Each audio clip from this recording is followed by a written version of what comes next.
Ethan was broke. Really broke. His truck coughed smoke every time he started it, and his landlord had already threatened to kick him out twice this month. So when the call came, a woman offering him a job restoring an old cabin on some fancy estate, he didn't think twice. "Be there at noon," the voice on the phone said. It was smooth, confident, like someone who never worried about money. When Ethan arrived, the place looked like something out of a movie. A massive iron gate opened to reveal rolling green lawns, towering trees, and a mansion in the distance. But the cabin? It was tucked away at the edge of the property, hidden behind overgrown bushes and vines. The woman, Clara, was waiting for him. She wore designer clothes and carried herself like she owned the world, which Ethan guessed she probably did. "This is it," she said, gesturing toward the crumbling structure. Her tone was calm, but her eyes darted around nervously.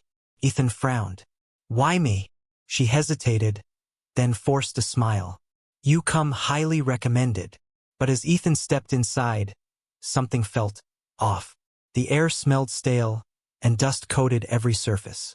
In one corner, an old photo frame lay face down on the floor. When he picked it up, his breath caught.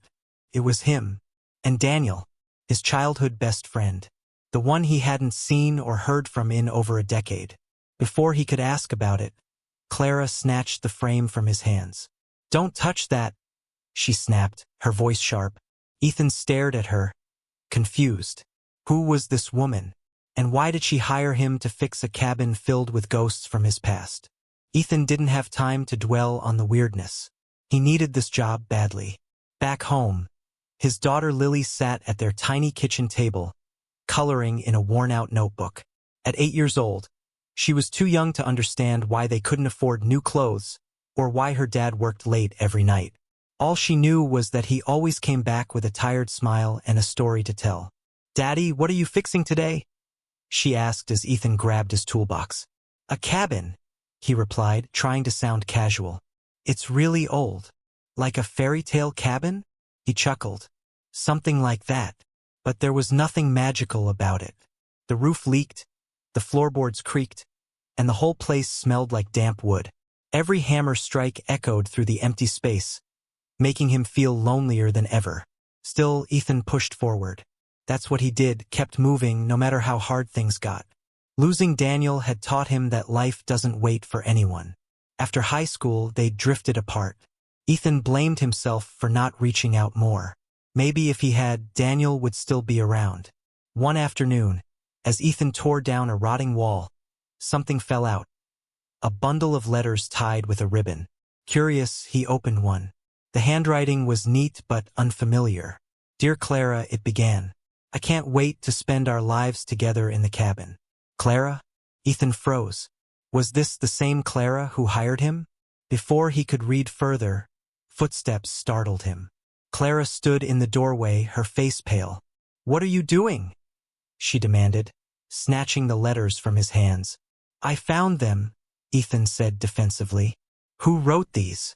"That's none of your concern," she snapped, stuffing the letters into her bag.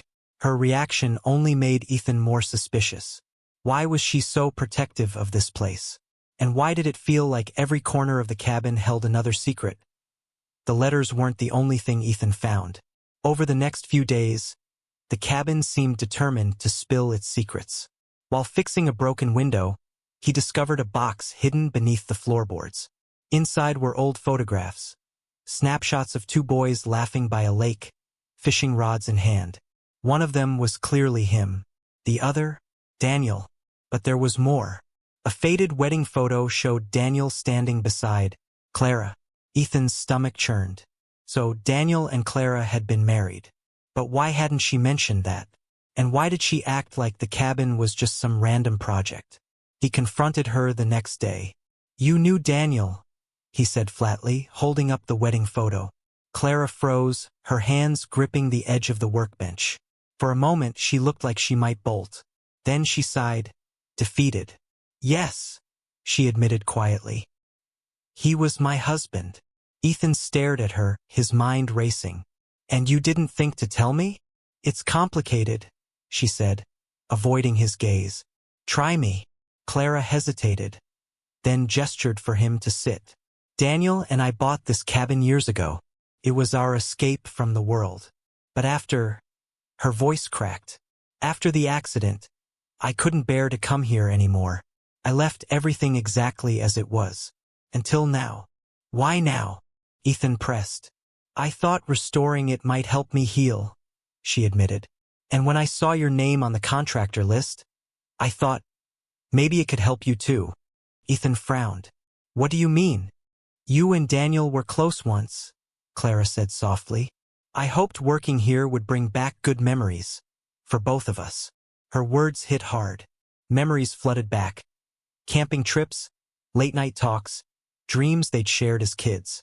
But also the guilt, the silence. So this whole thing, Ethan said slowly, wasn't just about fixing a cabin. No, Clara replied. It was about fixing something much bigger. As Ethan left that day, he couldn't shake the feeling that the cabin wasn't done revealing its secrets, or that Clara still wasn't telling him everything. The tension between Ethan and Clara grew thicker with each passing day. He couldn't stop thinking about what she'd said, or what she hadn't. One evening, as the sun dipped below the horizon, Ethan stayed late at the cabin, sanding down an old wooden beam. Clara walked in unexpectedly, carrying a thermos of coffee. I thought you'd left, he said, surprised. I wanted to talk, she replied, her voice softer than usual. Ethan set down his tools. About what? Everything.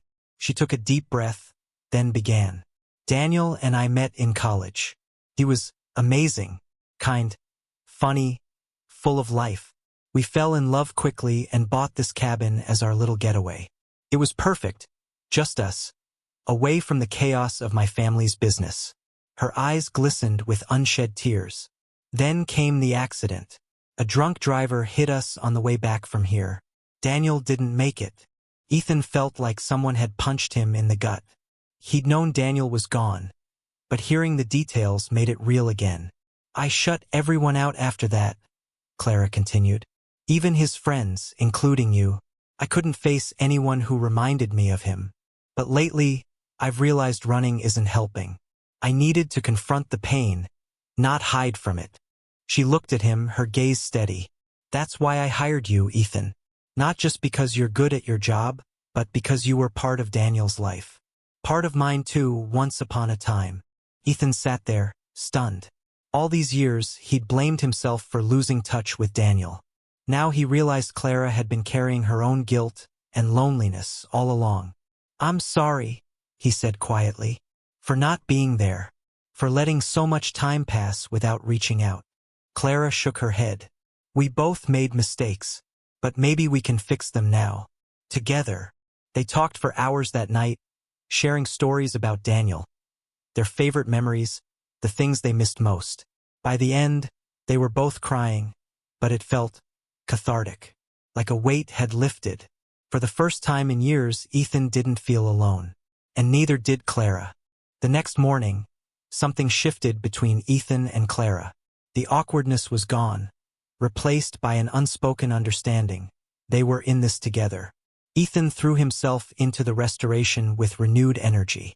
He patched up walls, sanded floors, and painted the exterior a warm golden hue. Clara joined him, learning basic carpentry skills despite her perfectly manicured hands. You're getting good at this? Ethan teased one afternoon as she hammered a nail crookedly. Clara rolled her eyes but laughed. Don't quit your day job, okay? Their banter became a constant, lightening the heavy emotions that still lingered. Slowly, the cabin transformed. Not just physically, but emotionally. It went from being a place of loss to one of possibility. One day, Lily tagged along, curious about what her dad had been working on. She immediately fell in love with the cozy space, running through the rooms and declaring it magical. She's adorable, Clara said, watching Lily draw pictures of the cabin in her notebook. She gets that from her mom, Ethan replied softly. Then, after a pause, she doesn't remember Daniel. I wish she could have met him. Clara nodded, her expression thoughtful. Maybe we can make sure she knows him anyway, through this place. Together, They decided to turn the cabin into a retreat for families like theirs, people who needed a break from life struggles. They filled it with photos of Daniel, mementos from his adventures, and notes about his kindness.